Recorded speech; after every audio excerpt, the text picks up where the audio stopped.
दोस्तों स्क्रीन पे क्वेश्चन लिख रखा है। यदि इस क्वेश्चन को आप विद इन 10 सेकंड के अंदर लगा देते हैं तो बिल्कुल आपको मैं 50 रुपए का इनाम पेटीएम के माध्यम से दूंगा।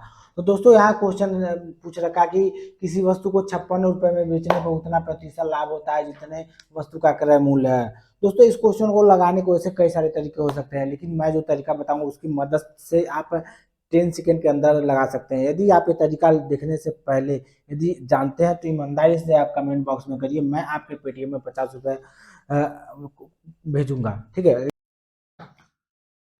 दोस्तों, यहाँ स्क्रीन पे एक क्वेश्चन लिख रखा है जिसमें पूछ रहा है कि किसी वस्तु को 56 रुपए में बेचने पर उतना ही प्रतिशत लाभ होता है जितना वस्तु का क्रय मूल्य है। दोस्तों इस टाइप के क्वेश्चन आपके एग्जाम में अक्सर पूछे जाते हैं और इस टाइप के क्वेश्चन को लगाने में बच्चे अक्सर बहुत ज्यादा समय लगा देते हैं।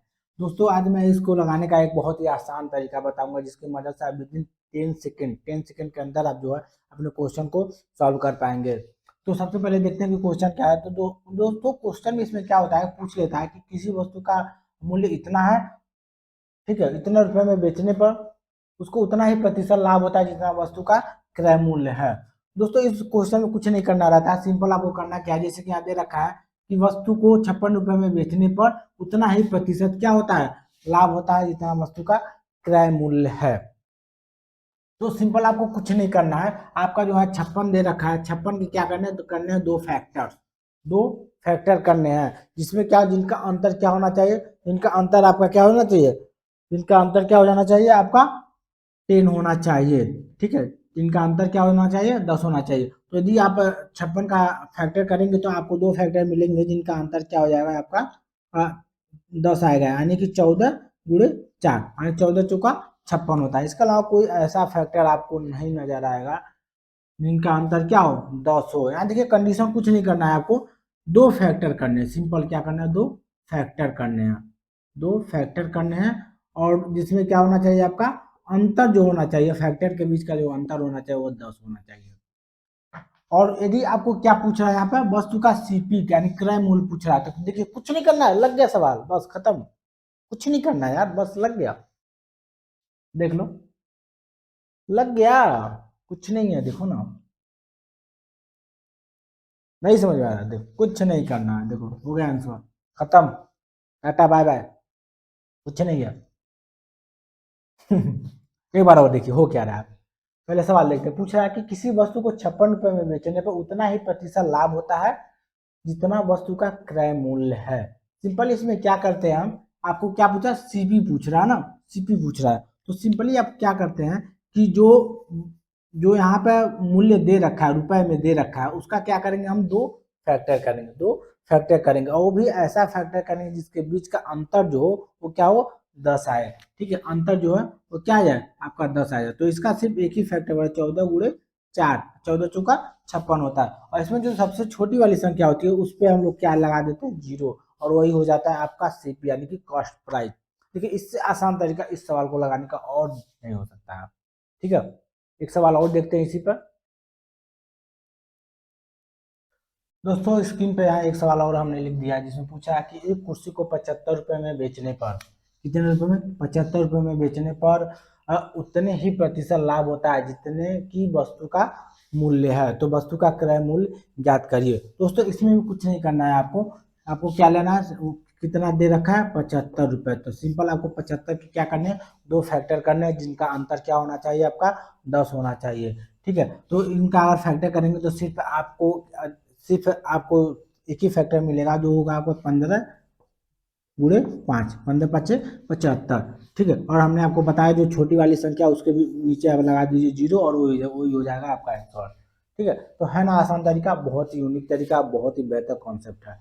ठीक है, एक बार और देख लीजिए हो क्या रहा है यहाँ पर। ठीक है, यहाँ पूछ रहा है कि एक कुर्सी को 75 रुपए में बेचने पर उतने ही प्रतिशत लाभ होता है जितने की कुर्सी का क्रय मूल्य है। तो कुर्सी का क्रय मूल्य ज्ञात करिए। तो सिंपली आप क्या करेंगे, 75 का दो एक्स्ट्रा फैक्टर करेंगे जिसका अंतर क्या होना चाहिए आपका 10 होना चाहिए। तो यहाँ पर दो फैक्टर आपके मिलेंगे 15 और 5। ठीक है, तो यहाँ पर क्या करेंगे, जो छोटी वाली संख्या याद रखें, छोटी वाली संख्या के बगल में आप क्या लगाएंगे, जीरो लगाएंगे, वही आपका हो जाएगा क्रय मूल्य। तो कुर्सी का यहाँ क्रय मूल्य क्या हो जाएगा, 50 हो जाएगा। ठीक है, कितने की है, 50 रुपए की कुर्सी है। ठीक है, दोस्तों अभी तक हम लोग बात किए हैं कि किसी वस्तु का प्रतिशत लाभ जो है उतना है जितना वस्तु का क्रय मूल्य है, तो वस्तु का क्रय मूल्य ज्ञात करिए। अब हम लोग बात कर देंगे कि वस्तु का प्रतिशत हानि उतना है जितना कि वस्तु का क्रय मूल्य है, तो क्रय मूल्य ज्ञात करिए। ठीक है, मतलब यहाँ हम क्या करेंगे, हानि को लेकर चलेंगे, जो लॉस हो रहा है उसको लेकर देंगे। तो देखते हैं क्वेश्चन क्या है। क्वेश्चन आप बोल रहा है कि किसी वस्तु को 25 रुपए में बेचने पर उतना ही प्रतिशत की हानि होती है जितना की वस्तु है, तो वस्तु का क्रय मूल्य ज्ञात करिए। दोस्तों इसके पहले सवाल में क्या पूछा था, यहाँ पर यहाँ लाभ की बात कर रहा था, लेकिन यहाँ हानि की बात कर रहा, तो हानि वाले केस में हम लोग देखते हैं कि उसको कैसे सॉल्व करेंगे। दोस्तों कुछ नहीं करना है, इसमें क्या करना है, सेम जो अमाउंट दे रखा है, ठीक है, उसका यहाँ पर 2 फैक्टर करेंगे, यहाँ भी 2 फैक्टर करेंगे, लेकिन एक थोड़ा सा यहाँ अंतर करना है।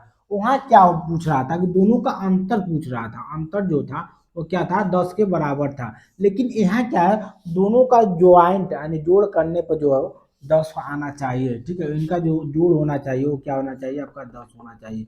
मतलब कि जैसे कि मान लीजिए वहाँ पर जो जो फैक्टर हम कर रहे थे, वो दोनों फैक्टर को यदि एक दूसरे से घटाएंगे तो आपका अंतर जो है वो 10 आना चाहिए था लाभ वाले की स्थिति में। लेकिन यहाँ हानि की बात हो रही, तो हानि में क्या हो जाना चाहिए, दोनों को प्लस करने पे जो होना चाहिए वो क्या होना चाहिए, आपका 10 होना चाहिए। सिर्फ इतना सा अंतर है, बाकी सेम चीजें वही है।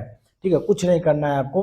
ठीक है, तो सिंपल आप क्या करेंगे, जब 5 का फैक्टर करेंगे तो आपको 2 फैक्टर मिलेंगे जिनका जोड़ क्या होना चाहिए, आपका 10 होना चाहिए। सिंपल, तो आपका 5 हो जाएगा। तो चूंकि दोनों संख्या बराबर है तो किसी एक के में हम क्या करेंगे, जीरो लगा देंगे। लेकिन देखिए एक अंतर और यहाँ ध्यान रखना, उसमें हम लोग छोटी संख्या पर जीरो लगा रहे थे, लेकिन इसमें क्या करना है, बड़ी वाली संख्या पर जीरो लगाना है। ठीक है, बड़ी वाली संख्या पर जो है वो जीरो लगाना है। किस किस स्थिति में, आपका जो लॉस हो उसमें, यदि लॉस वाला कंडीशन बन रहा है तो दोनों का जो बड़ी वाली संख्या होगी उसके साइड में हम क्या करेंगे, जीरो लगाएंगे, वही आपका आंसर हो जाएगा। तो सिंपल आप देखेंगे वस्तु का जो क्रय मूल्य यहाँ से निकल कर आएगा वो क्या हो जाएगा, आपका 50 रुपये हो जाएगा। जाहिर सी बात है, यदि कोई वस्तु 25 रुपये में बेचने पर उतना 50 रुपये की कोई वस्तु है, 25 रुपये में यदि बेच रहे हो तो 50-25 की तो आपकी क्या हो जाएगी, लॉस हो गई ना।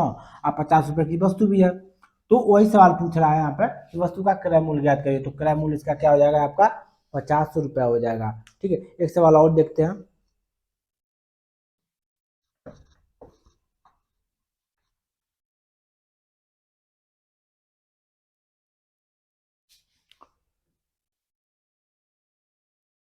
दोस्तों आप स्क्रीन पे अपने देख पा रहे होंगे, पूछ रहा है कि एक दुकानदार ने कोई सामान 21 रुपये में बेचा और उसे बेचने पे उतने ही प्रतिशत की हानि हुई जितने की वस्तु है।